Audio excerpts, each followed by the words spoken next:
With all of life and with all of celebrations and with all of the vitalities and all the good stuff that we have going on, sometimes it's odd for us to also make space for the idea that we're actually also at the same time in the constant state of dying. And that things are dying and falling apart and falling away. And it's not a great way to start a Sunday morning. Sunday morning happy sermon of death, but death and endings. We don't really like death and endings, but what I will say is if we begin to make ourselves comfortable with this concept, we'll be given a whole and holy vision and vantage point of all things, that this is just a part of it. Course in Miracles says nothing real ever dies, and nothing real ever dies, nothing unreal can be threatened, nothing real ever dies, nothing real can be threatened, and therein lies the peace of God. I know I'm butchering that, but the idea is that that love is real. And that love is, as Mary says, the river beneath the river that flows under all the forms. And the forms will shift and change a million times. But if we get to the idea, and if we cling to it and say, no, this has to stay the way it is, and we have an agitation around death, we'll block ourselves from being in the flow. So today we're talking about how to wrap things up in love. Because the admission of this truth, it doesn't have to be morbid. It could actually benefit us to accept that death, the endings, are a constant companion. I like to say, if it can die, it will die. So we will die. I know that's an odd thing to think about, but it's like a part of the package, and yet there's a part within us that will never die. So there's the quote: "Nothing real can be threatened, nothing unreal exists, and herein lies the peace of God."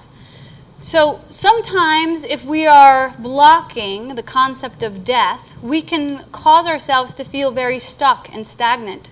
And we can even become so asleep to the fact that we're causing that we can be curious and in confusion. Why is this happening? Why isn't this growth happening? So it might be beneficial for us to look into our lives today and ask, let me really pay attention to what has died, what is happening in my life, and maybe what has died that has gone unhonored. This has died and I haven't even honored that it's died, or this has come to an end and I still think it's not ending. But it's obviously over and I haven't accepted it. So if we actually practice these concepts, we will enable ourselves to move more gracefully into our future. And that's what we're getting prepared to do, is to move gracefully into our future. Many, many cultures have many rituals around death and around endings and how to do endings. What I notice about our culture is that we don't. We do endings in 3 ways: death, divorce, destruction. And that's it. And then we shut the door and we don't speak to each other anymore and we don't make things right and we build walls instead of bridges. And we say, you've changed, you're not playing my script anymore, so now you're out, and you're all the way out. Instead of saying, well, you've changed and this is an extension. So when we look at other cultures, there are some commonalities and some that we use in our culture too. Wrapping things up, burying things, and washing our hands of it. So those are rituals that are present in Mesopotamia cultures, in Greek cultures, in Egyptian cultures, and we see them also in our cultures too. So when we think about wrapping, we think about wrapping up the old, wrapping up the dead things. Oh, Chris was telling me this past week that his mom is in the process of dying and he was called to wrap up her wounds, And it's like, that's something that you don't really get to do too often, and most of us are like, I don't want to do that. I don't want to experience that much intimacy with someone else's pain and death. So to be able to do that is an audacious thing to be able to do. So, and then the next thing is to, next thing is to bury our old and our dying things, to place the broken bits into the earth and let the earth transform them, and to wash our hands of our old, dead, and broken things to come clean to our new encounters. So wrap it up, bury it, and wash, and that's what we're going to get a little bit deeper in. So when I was on the set in Los Angeles, at the end of the last day, at the end of the last shot, the director would say, "It's a wrap." And there were like 3 magic words.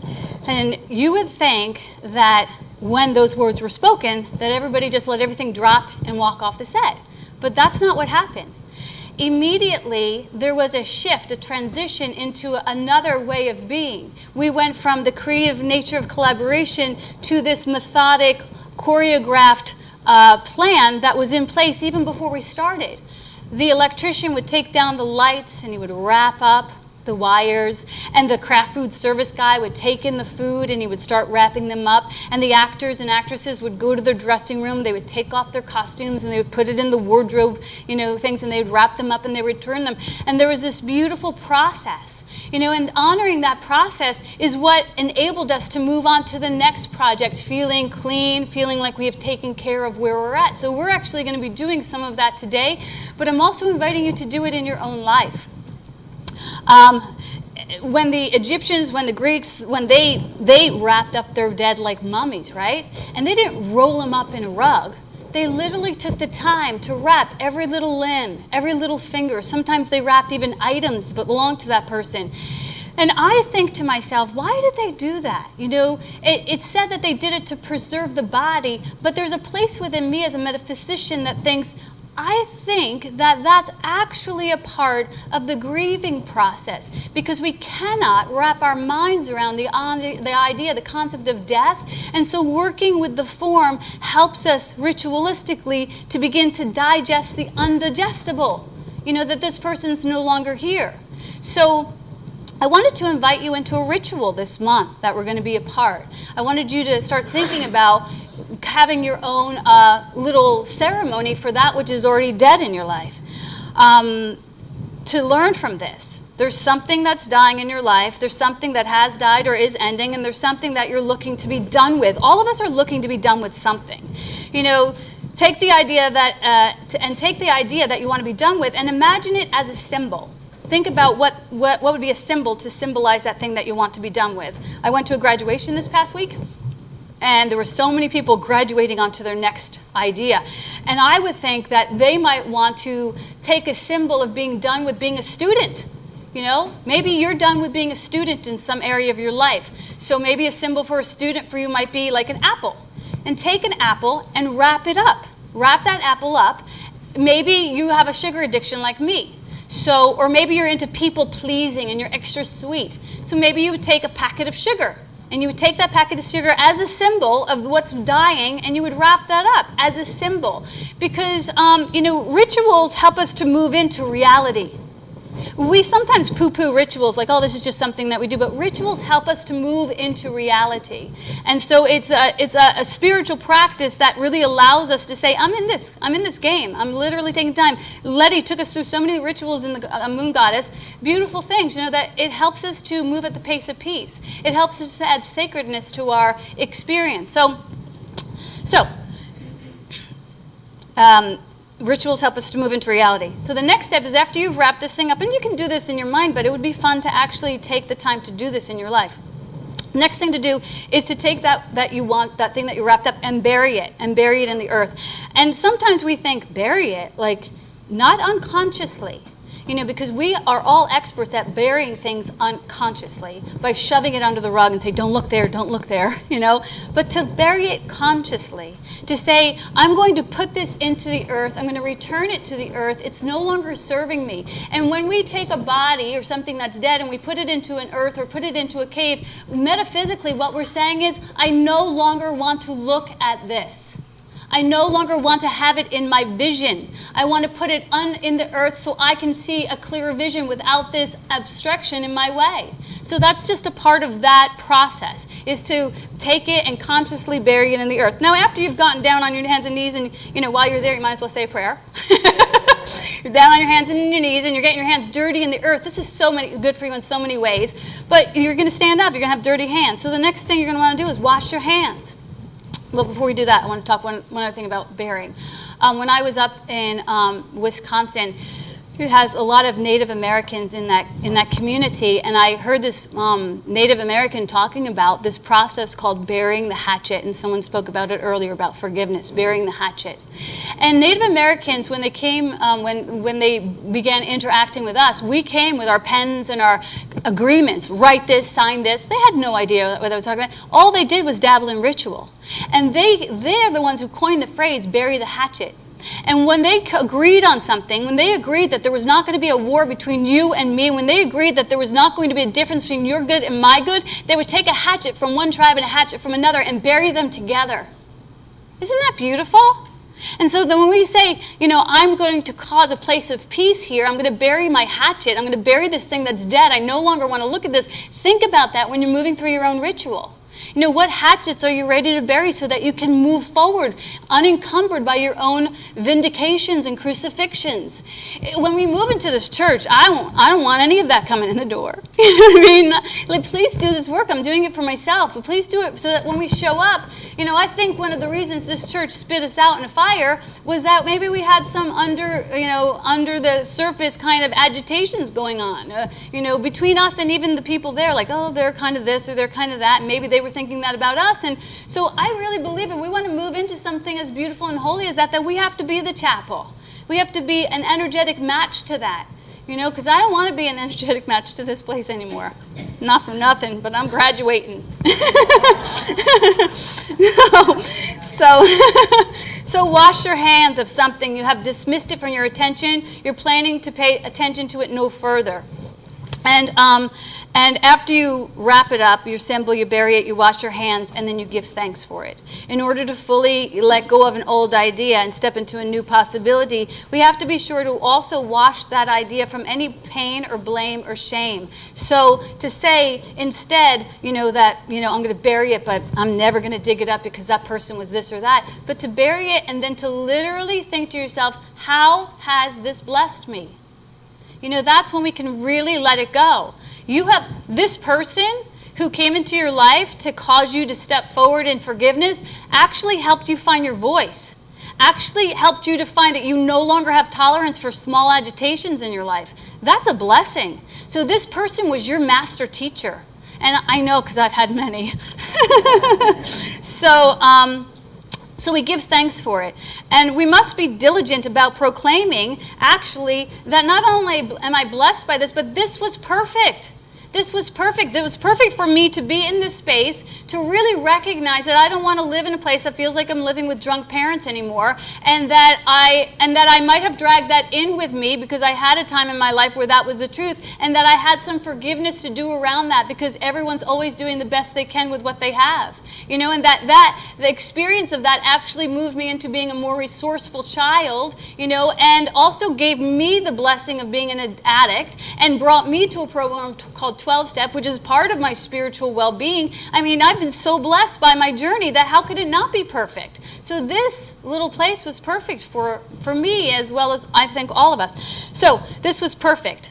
And then after we do that, after we find the symbol, after we wrap it up, and that means to really pay attention to it, after we bury it, after we wash our hands, after we give thanks, after we recognize our blessings, the next thing to do is to be still and to get really, really, really quiet and enjoy the vacancy of your landscape. Really allow yourself to sit there and take a nice long breath and go, wow, here I am on the other side of that crucifixion, feeling a bit shinier, a bit cleaner, a bit more open and spacious, and listen to what God has in store for you. Sometimes, again, people say, well, what do you mean listen? And I just say, just listen and just write down whatever you hear and just pay attention to whatever you hear. And if you don't understand what you hear, then ask, can I get a reinterpretation on that situation? So the things that I heard while I was asking this week were, number one, that this is a people's church. That this is your church. And the first thing was that. The second thing was, Maureen, do you want to have a church or do you want to have an impact? And I really think that we all want to have an impact. This is just a place where we gather. And it said, you're the church. He said, you're the church, you're the steeple, open your hearts, love all the people. And I was like, well, that's easy enough for me to remember and silly enough for a kid to do, and that's the truth for you, that you're the church, you're the steeple. During this time, open your hearts and love all the people. That means anyone who comes underneath your nose, and see them as good and beautiful and holy. And don't seek to fix them, just seek to love them. So that was the first thing that I got. This is a people's church, that we want to be impactful, and that it's rests on the consciousness of our community. And then the next thing I got, I kept hearing the song from Pimp My Ride. You remember that show, Pimp My Ride? That was such a good show, right? I was like, pimp my ride. The lyrics were, so you want to be a player but your wheels ain't fly, you got to hit us up and pimp out your ride. And I was like, why am I hearing that? And when I thought about that song, I got so happy. I was like, I love that. And I thought, remember those kids would come in with those busted up vehicles and they're all broken down and gnarly and they'd be like, I have this Harley drives and I'm a DJ. And the guy there would be like, okay, brother, we're going to hit you up. We're going to put on some paint and we're going to get speakers in there. And the kid would come back and see it and be like, oh my God, They didn't just fix the car. They turned that car into a personal work of art specifically designed for that individual. And I hear my Holy Spirit saying, Maureen, you going to pimp my ride? And I'm like, yeah, F yeah, I'm going to do that. F yeah. So the idea, because we've been talking the last couple of weeks how, we want to wait for God to get in the car and we don't want to drag our feet and get in the car with God. We want to make sure God takes the steering wheel and has the map. And we want to cause something audacious to happen. The Holy Spirit was saying to me, Maureen, take this broken down Sunday, and make it sing and sail. Make it sizzle for me. Take this broken down Sunday, its worn out hour, and polish it and paint it up so it's proud and beautiful. And take this broken down Sunday, this sad, solemn sanctuary, and revitalize it and reinvent it and restore it with some joyful faith on the Sunday morning. Like, are you ready to do that? And I'm like, yeah, I am. Are you guys with me? Yeah, I'm ready. Because it doesn't have to look like what we thought it had to look like. And it doesn't have to be when we thought it needed to be. It doesn't have to be anything. All it has to be is faithful. All it has to be is joyful. So the last couple of weeks we've been talking about having this joyful ride with God. And reinventing who we are and re-looking at what's possible for us. And when I got to the end of realizing that is possible for us, I thought about the spider. And so I have my little spider necklace on. And I remember when I used to be really afraid of spiders, and my new friends over there told me that they actually had a spider named Esmeralda. I got it right, Esmeralda. And they were like, you don't have to be afraid of spiders, Miss Maureen. And I'm like, that's good, because I'm not really afraid of spiders anymore, because spiders have become my teachers. And spiders demonstrate for us consciousness, like how we can move forward in great consciousness. So the spider is this beautiful and elegant little bug that decides where she wants to go, how she wants to go, and lives off her own conscious creativity. And she'll say, I want to go there, I need to get there, I don't know how I'm supposed to get there, but her consciousness brings her there. And then she begins to not take a course in how to, get her good, not go and promote how to get her good, but she simply begins with what she has. She literally reaches inside of herself and pulls out from herself this thread of consciousness, and she begins weaving it one little link at a time. And she holds the whole picture in her mind already, and so her work is done with ease and grace. Like, she's literally in the process of creating. That's what she's doing. She's an artist, as we all are artists. Of course, in Miracles tells us that we are creators, here to create the good, the beautiful, and holy. If you've ever seen a beautiful work of a spider, it's audacious, And then the spider, she crawls to the middle of her web. She doesn't hide and say, oh my God, I don't know if the spider's web is good enough. I don't know if this is going to even work. She just walks her little ass right out in the middle of the spider and she's like, look what I did. And that's all I'm doing. I'm done. I'm done, God. Now it's your turn. And then something flies onto her web. And sometimes we think, yeah, that poor bug that flew onto her web got caught. How do we know it got caught? How do we know that little bug was like, what, I'm kind of tired of flying. I need to move on to my next classroom. Hey, if I'm going to go, let me be revitalized with this spider. And what does the spider do? Well, first, before she eats it, she wraps it up. She wraps it up. So she literally takes the time to appreciate that which has come to her, and she doesn't gobble it down. She goes over to it, and you can imagine giving thanks as she wraps this up and saying, I'm going to help you transition, and I'm going to leave here what's dead, and I'm only going to take the life from you. And I'm going to use that life to continue to create art with my life. That's a holy exchange, and we don't always get that interpretation, right? And then when she's done with that web, she moves to the next place. The spider has this, we have the same energy as the spider. We're capable of all of that, and it can be done with ease and grace. Somebody was telling me this morning about how people want to or not want to go to church because they're broken and they only come to church when they're broken. And I made a commitment in the very beginning of the vision that was given to me about this community was I'm not interested in attracting broken people. I'm just not. If I have a choice, I want people to be happy and holy and ready to do the work. I'm not a nurse. I'm not a healer. I'm a teacher. If you're thirsty and you're ready for a lesson, I got something for you. But if you're broken, you might not feel very comforted here. You might actually find problems here. Because if you're broken, you're going to see brokenness everywhere. And that's why I have no tolerance for it. And so I just want you to know that. If that's your gig, then don't blame me if it doesn't feel like I'm going to pay attention to that, because I'm not. I'm only going to pay attention to that which is good and beautiful and holy, because that's who I want to be. I want to bury all of that other stuff. I want to wash my hands from it. I want to wrap it up and let it go and only take the goodness from it. I'm not invested in fixing you. I don't even see you as broken. If you see yourself as broken and you want to engage me in that, I'm not going to be able to help you because I don't see that. Can I get an amen? Yeah, okay, good. Okay. So, I'm going to just close with this. I love that we're going to pimp this ride, girls and boys. And I just want you to hold that idea about church plus pimp my ride. I don't even know what that looks like, but that just looks like a ride I want to get in every Sunday morning. So the lesson for today is I'm not a body. I'm free. I'm still as God created me. And I choose the joy of God instead of pain. Pain is my own idea. It's not the thought of God, but one that I thought apart from God and from His will. God's will is joy, and only joy for His beloved son and daughter. And I choose that. I choose that instead of what I've made.